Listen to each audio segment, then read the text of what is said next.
Welcome to Research Business Daily Report, where market researchers come for news, insights, and commentary about the market research field that they are employed in. And we provide them with knowledge and assorted other information that impacts them both inside and outside their present place of work. Today on RBDR, a look at exactly what is going on with research quality, how surveys need to be done, and all the specifics that need to be considered. RBDR is sponsored today and this week by the video testimonial service from RFL Communications, combining the market effectiveness of video with that of a customer's perspective. We can promise you that a video testimonial will bring your company's product or service and the quality of the work that you do to life. How? Because we speak with your designated customer about a problem you've helped them resolve, and we present that loyal, highly satisfied customer and his very positive experiences with your business in a live video, and so it's worth much more than just a bunch of posted words. The website, it happens to be the optimum place for any video testimonial because there's research that shows that 80% of buyers check out your website in the process of making a decision about whether they're going to use you or not. The same study says referrals work for you, but they're based on 1, your reputation, 2, your expertise, and 3, the validity and visibility of your work.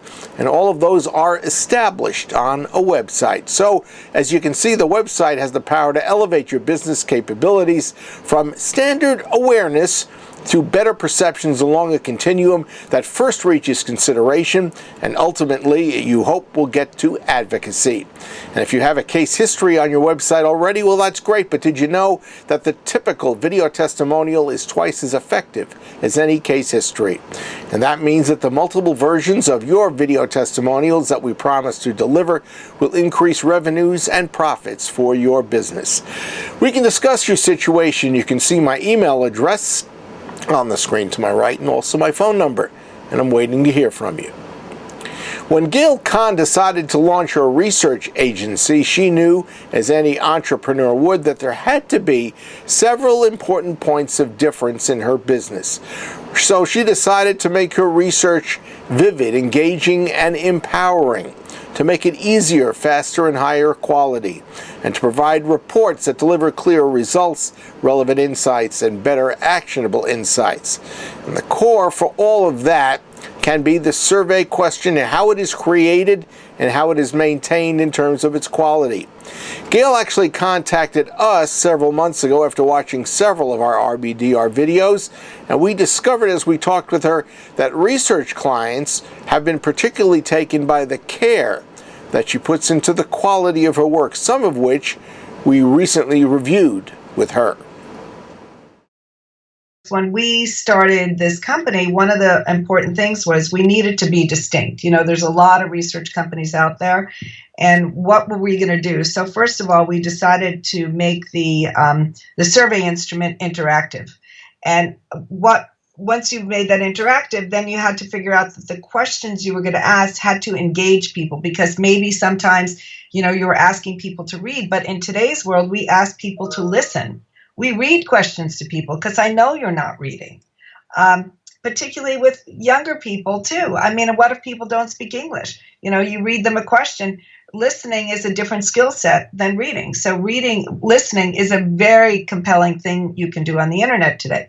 So questionnaire design obviously is an art. Not everybody is very good at writing a questionnaire because you want to throw the kitchen sink in, because let's face it, in most companies that you deal with, you know, this group wants to put this in and that group. So you have to kind of figure out how to make it flow. You have to have enough information that you're going to come out with an ending, you know, that there's going to be a response to this that's going to give you a nugget that you're going to be able to give back to the client. Mm-hmm. So you have to know a lot about design.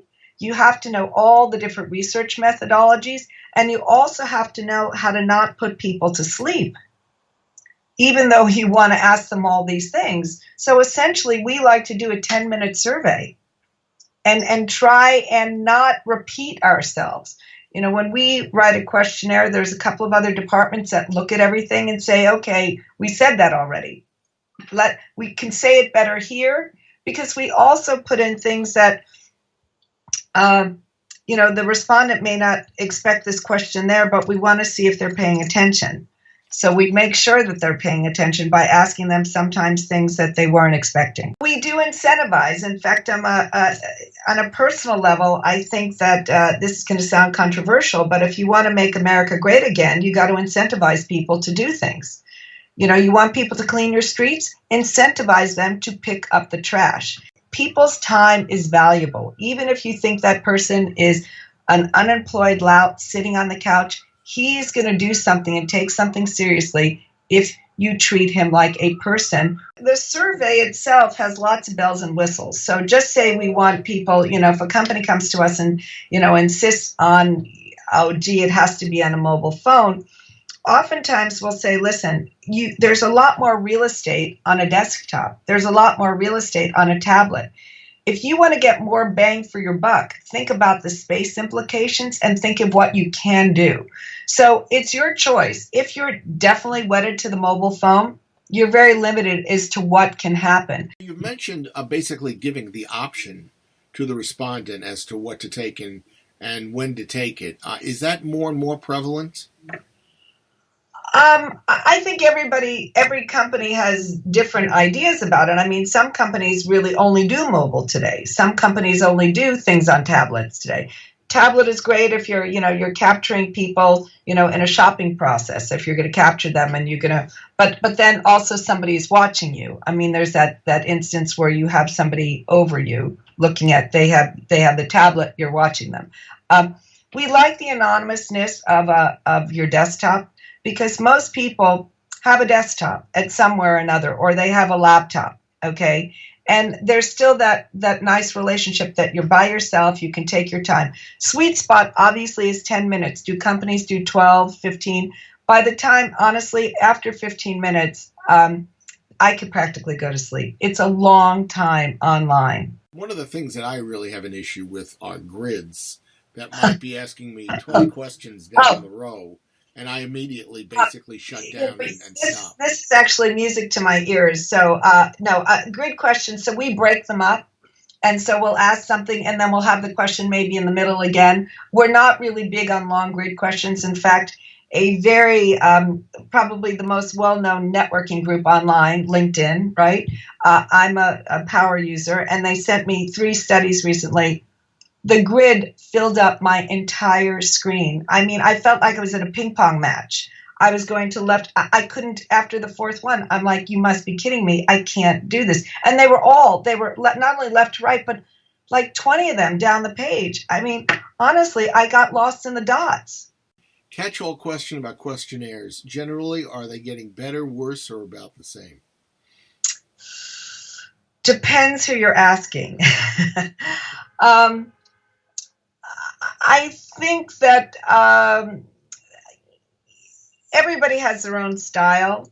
When we see sort of like tracking studies, we're afraid for people who expect somebody to complete that, because no one's ever cleaned them out. It's like the receptacle, it just add a couple more questions. So now this thing is 35 minutes long, and people are sitting there, drinking 4 caffeine drinks to try and finish this thing because the incentive is so good. You got to know what you're doing, and you've got to be careful, because again, let's go back to the original discussion. It's garbage in, garbage out. If you don't watch all the different steps, and there's so many steps, and when you're selling to a research buyer, do they even know how many steps are involved? And all these things do make a difference. It's like, if I were opening your heart and I said, oops, I cut this other artery, I didn't know about this one, you'd be dead. That's your Research Business Daily Report. We hope you have a great research day, and we'll look forward to seeing you back here tomorrow.